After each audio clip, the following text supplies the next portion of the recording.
Bem-vindo ao podcast da Escola Bíblica Dominical da Igreja Assembleia de Deus o Precursor, em São José de Ribamar, Maranhão, Brasil.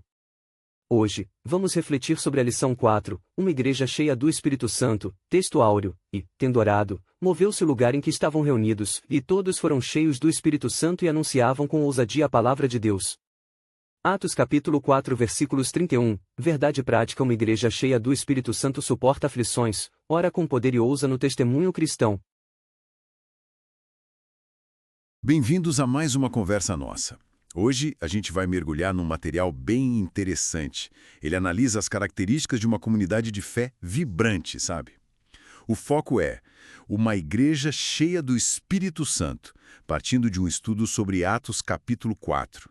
A grande questão que o material coloca é: o que realmente define uma igreja assim, fortalecida pelo Espírito Santo? Exato. E o estudo olha especificamente para a Igreja de Jerusalém, logo no comecinho dela, né? Um tempo que já começou com bastante desafio. A análise destaca 3 pilares que seriam essenciais, tirados da experiência deles mesmos: a perseverança, uma oração assim poderosa e a ousadia para testemunhar. Perfeito. Então, nossa ideia aqui é desmembrar um pouco essas ideias, né? Ver como o estudo conecta isso tudo lá naquela época e o que isso pode talvez nos dizer hoje. Vamos lá. O estudo começa falando da perseverança. Cita o exemplo de Pedro e João, né? Que foram presos, ameaçados por pregar. Isso, Atos 4 ali. E o ponto-chave que a análise traz é que essa resistência toda não era só força de vontade deles. O estudo liga isso diretamente a eles estarem cheios do Espírito Santo, como diz lá em Atos 4, versículo 8. A ideia é que era um revestimento contínuo de poder para aguentar o tranco, sabe? Faz sentido. Não era um heroísmo isolado, mas algo que sustentava eles. E como é que essa perseverança aparecia na prática, segundo o material? Olha, de 2 formas principais que o estudo detalha. Primeiro, eles não abriram mão dos valores fundamentais. De jeito nenhum. Quando mandaram eles pararem de falar de Jesus, a resposta foi na lata. Né? Julgai vós se é justo diante de Deus ouvir-vos antes a vós do que a Deus. Bem direto. Pois é, o estudo até contrasta isso, dizendo que aceitar coisas contra as Escrituras seria um sinal de perda de força espiritual. Entendi. E a segunda forma dessa perseverança? Era a firmeza da convicção deles. O estudo bate na tecla que não era uma fé baseada em achismo, mas em fatos que eles viram e ouviram. O que vimos e ouvimos, eles dizem. Aí cita o exemplo de Filipe, lá em Samaria, Atos 8, né? O pessoal acreditava porque ouviam a palavra e viam os sinais. A fé viva para eles era palavra e ação juntas. Essa firmeza toda parece mesmo que precisava de uma fonte constante de força, né? O que nos leva certinho para o segundo pilar que o estudo aborda, a oração com poder. O exemplo é aquela oração coletiva de Atos 4. O que essa análise destaca ali? Olha, 3 coisas chamam a atenção no estudo. Primeiro, o propósito da oração. Era muito focado em Deus. Eles pediram ousadia, pediram sinais, mas não para eles, sabe? Era para exaltar o nome de Jesus. Um alvo bem claro, então. Não era uma oração genérica. E os outros pontos? O segundo é a unidade. O texto bíblico fala unânimes, né? E o estudo explora essa palavra grega homotímadon, que significa, uma sintonia profunda de propósito, de coração, mesmo com gente diferente ali no grupo. Essa unidade na hora de orar é vista como uma marca forte dessa igreja cheia do Espírito. Unidade. Importante. E o terceiro aspecto dessa oração? É o fundamento na palavra de Deus. Eles citam o Salmo 2 na oração deles.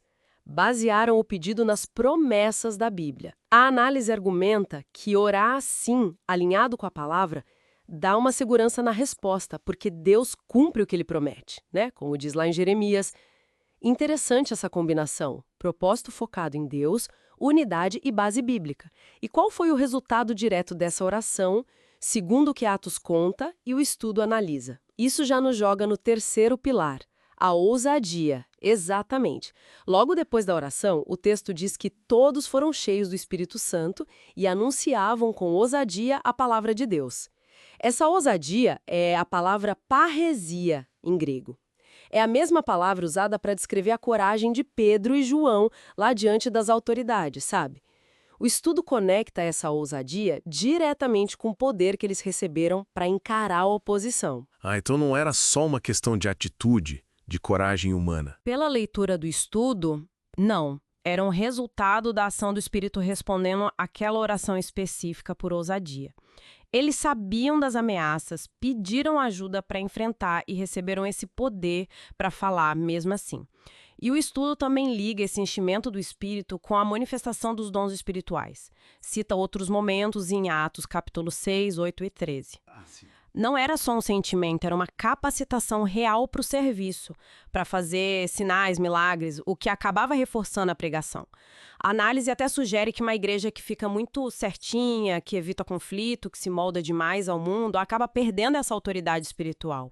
Entendi. Então, resumindo o que o material apresenta, uma igreja fortalecida pelo Espírito seria perseverante na dificuldade, sem negociar suas convicções, poderosa na oração, com unidade, foco em Deus, base na palavra. Exato. E é usada para testemunhar, enfrentando oposição e mostrando o poder de Deus na prática. Perfeito. A perspectiva do estudo é essa. Claro, a igreja primitiva não era perfeita. O próprio livro de Atos mostra os problemas. Mas essas características ligadas à dependência do Espírito são vistas como cruciais por impacto deles. Fica uma coisa para a gente pensar, né? A partir dessa análise, como esses três elementos, a perseverança, a oração e a ousadia, se ligam. Parece que um alimenta o outro. Com certeza. O estudo sugere essa interdependência. O que será que acontece com uma comunidade quando um desses pilares enfraquece? Fica aí a reflexão.